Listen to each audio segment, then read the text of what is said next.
Découvrons ensemble la concaténation.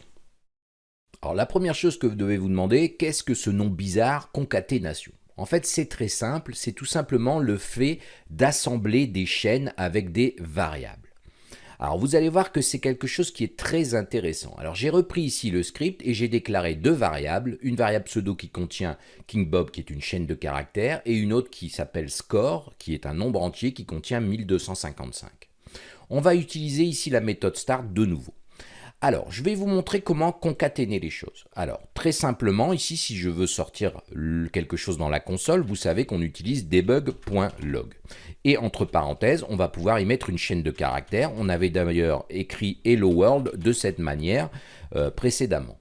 Donc ça va me sortir Hello World. Alors maintenant, l'idée, c'est de pouvoir afficher un message dans une chaîne de caractères qui va en fait afficher ensuite la valeur de pseudo. C'est très simple. Je vais remplacer ici ma chaîne par exemple mon pseudo. Alors je vais l'écrire comme ça, voilà. Et là, je vais rajouter un petit plus qui va être le fait de concaténer ça avec quelque chose. Le plus, c'est très simple à retenir. Je vais ajouter quelque chose à ma chaîne. Et là, je vais ajouter quoi? La variable pseudo.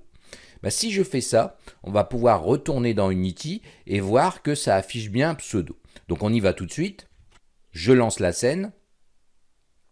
Et on peut observer que j'ai bien dans la console mon pseudo et KingBob. Donc vous voyez que ça s'est bien concaténé, ça s'est bien assemblé. Donc voilà ce que c'est le fait de concaténer ici des choses en C#. Alors, ce qu'il faut savoir, c'est que je pourrais très bien ici utiliser une autre chaîne intermédiaire. Alors, vous allez le faire parfois lorsque vous aurez de longues chaînes à assembler. Je vais par exemple ici créer une chaîne de caractères, une nouvelle chaîne qui va stocker ici, qui va s'appeler str et qui va stocker tout simplement ça. Mon pseudo et pseudo évidemment. Donc, ce que je fais, je le mets là. Et ça, et évidemment, dans le debug.log, je vais sortir la valeur de str. Donc, je ne vous ferai pas l'affront de montrer de nouveau dans Unity, mais ça va donner exactement la même chose. Alors, ce qui est intéressant, c'est que je peux donc travailler ici dans ma chaîne ou je peux travailler directement dans le debug.log. Encore une fois, ça va très vite devenir compliqué si vous avez de longues chaînes.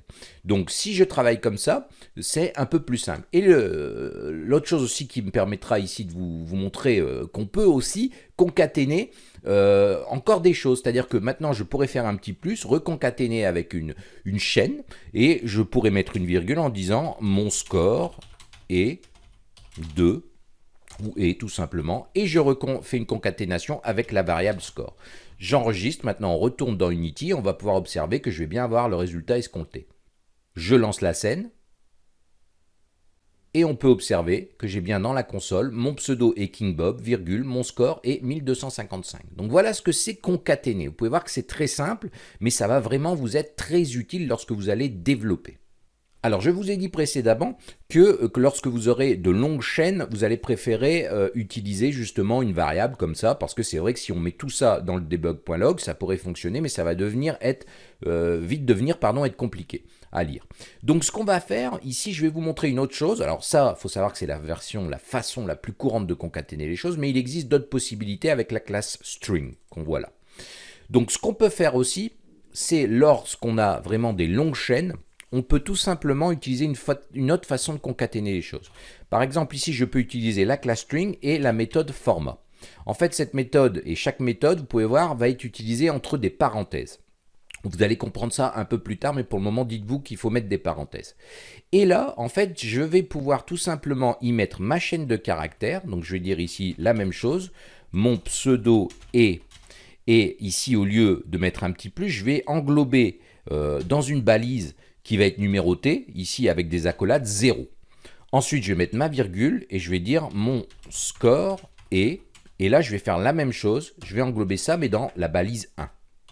Maintenant, ce que je fais derrière ma chaîne de caractères, je vais tout simplement mettre dans l'ordre les valeurs les variables qui doivent remplacer le 0 et le 1. Le 0 étant le premier, en informatique, attention, ça commence toujours par 0, dans l'ordre 0, 1, 2, 3, 4, 5, 6, on ne va pas commencer à 1.